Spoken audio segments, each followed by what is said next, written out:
കർത്താവെ, നിന്റെ ഉന്നതമായ നാമത്തിന് സ്തോത്രം ചെയ്യും. കർത്താവെ, നിന്റെ വിശുദ്ധ പൗരോഹിത്യത്തെ മഹത്വപ്പെടുത്തണം. കർത്താവെ, സഭയിലുള്ള സാന്നിധ്യം പ്രകടമാക്കണം. 40 വർഷം അടിയൻ അർപ്പിച്ച കൃപാന്റെ ബലത്തിൽ ഇന്ന് അങ്ങയുടെ മക്കളെ പ്രാർത്ഥന കൂടുന്ന എല്ലാ മക്കൾക്ക് വേണ്ടി പ്രാർത്ഥിക്കുകയാണ്.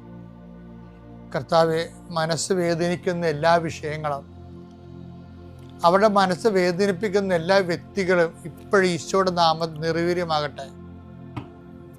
കർത്താവെ, മനസ്സ് വിഷമിപ്പിക്കുന്ന സാഹചര്യങ്ങൾ, ചെയ്തെടുക്കേണ്ട ഉത്തരവാദിത്തങ്ങൾ, മറ്റുള്ളവർ നമ്മളെ പഴി പറയാൻ സാധ്യതയുള്ള എല്ലാ വിഷയത്തിൻ്റെ മേലും കർത്താവിൻ്റെ കരുണ ചൊരിയുകയും നിങ്ങളെ കർത്താവ് ഇന്ന് നിലനിർത്തി തരികയും ചെയ്യട്ടെ.